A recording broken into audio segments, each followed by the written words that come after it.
أهلا بيكم في نودي وأسماء. أنا نودي وأنا أسماء. النهاردة مش معانا مجرد وصفة، وإنما هي وجبة متكاملة فيها البروتين والخضار والرز، وطريقتها سهلة جدا وبسيطة ومش هتاخد مننا وقت.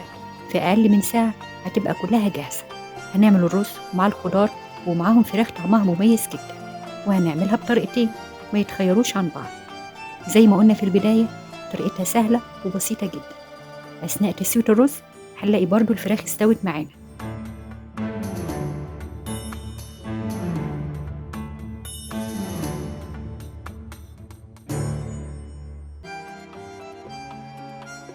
أول حاجة معانا 2 من صدور الفراخ المخلية، وزنوا معانا حوالي كيلو لأن الصدرين حجمهم كبير شوية.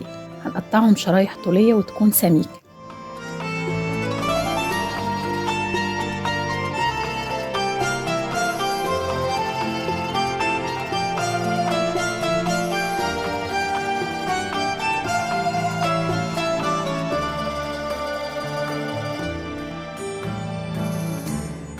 بعدها معانا لتر من المية ومعلقتين كبار من الملح، علشان هنقعها ساعة واحدة بس.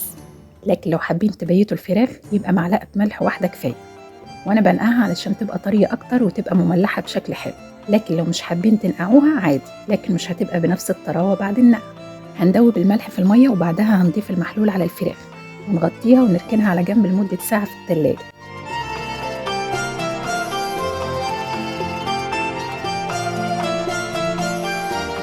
معانا 600 جرام من الخضار المشكل، بسلة وجزر وفاصوليا. هنقطع الجزر والفاصوليا لقطع صغيرة علشان تبقى متناسقة مع البسلة، وبصلتين وسط مبشورين خشن مش ناعم قوي، و4 فصوص من الثوم مهروسين، والتوابل معلقة صغيرة من الفلفل، ورق لورا، نص معلقة صغيرة من الحبهان، ومكعب مرقة عشان هستخدم مية مش شوربة. آخر مكون معانا الرز، فهنستخدم كمية الرز قد كمية الخضار. يعني معانا 600 جرام من الخضار و600 جرام من الرز المصري مغسول كويس ومتصفي كويس جدا. أول حاجة هنسلق الخضار في مية مغلية، وهنظبط ملحها، وهنسلقه لمدة دقيقة واحدة بس. مش عايزين الخضار يبقى مهري ومستوي زيادة.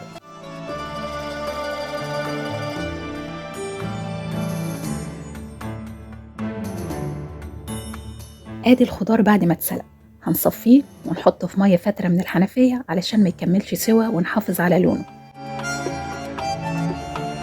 في أي مادة دهنية هنزل بورق اللورا وعليه البصل، وعليه رشة من الملح وباقي التوابل، الفلفل والحبهان.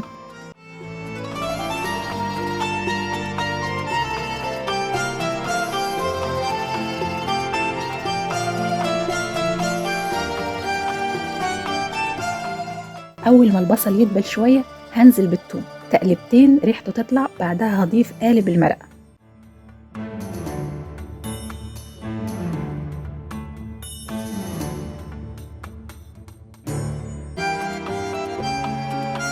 وأخيرا الرز، بنقلب لحد الرز ما يتغلف بالمادة الدهنية علشان يطلع مفلفل وناجح.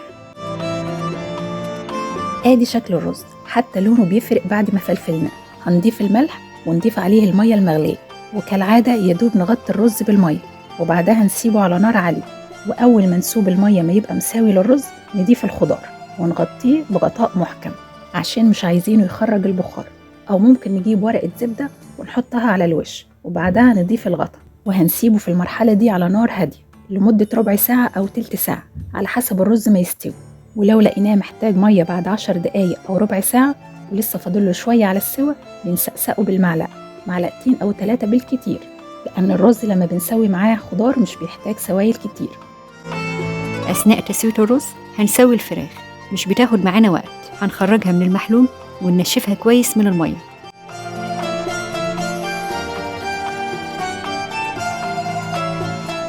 هنا بقى معانا 2 من حبات الطماطم مبشورين و4 من فصوص الثوم. والطماطم والثوم هنا اختياري، يعني ممكن نضيفهم أو ممكن نستغنى عنهم. فعشان كده أنا هعمل جزء الثوم والطماطم وجزء من غير خالص، بس يا دوب هنحمره في الزبدة. والتوابل معانا فلفل وكزبرة ناشفة وحبهان. في طاسة هنضيف ميكس ما بين الزبدة والزيت علشان الزبدة ما تتحرقش معانا، وهنضيف شرائح الفراخ وتكون على نار عالية علشان الفراخ ما تنزلش أي سوائل. وهنتبلها بالفلفل والحبهان والكزبرة.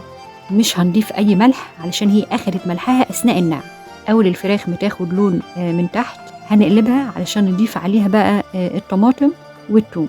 لكن لو انا مش هضيف طماطم ولا ثوم هخليها تاخد لون كويس جدا من تحت، واللون الوردي اللي من فوق ده هستنى لما كله يتحول للون الابيض وبعدها اقلبها. بعد ما قلبناها هنضيف برضو رشه من التوابل اللي معانا وعليها الثوم والطماطم، وعلى نار وسط او اقل من الوسط شويه، واسيبها لحد ما تتشرب كل السوائل وتاخد لون حلو، ونقلبها برضو من وقت للتاني على الجنبين.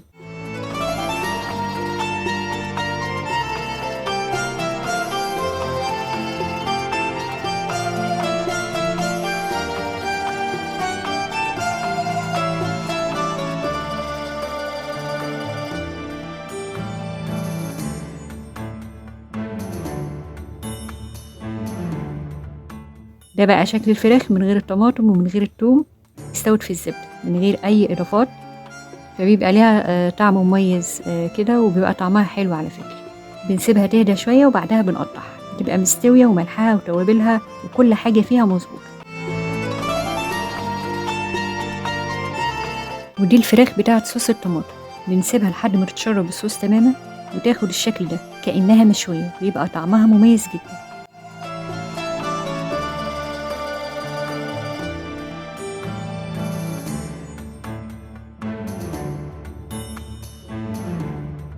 حان وقت الغرف، هنغرف الرز وهنضيف عليه قطع الفراخ، وممكن نغرفه بأي شكل احنا بنفضله حسب رغبتنا.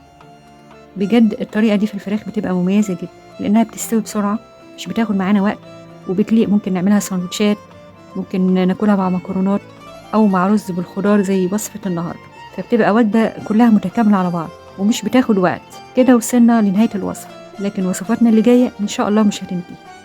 استنونا في وصفة جديدة مع نودي وأسماء. لو عجبكم الفيديو ما تنسوش اللايك، وبالهنا على قلوبكم.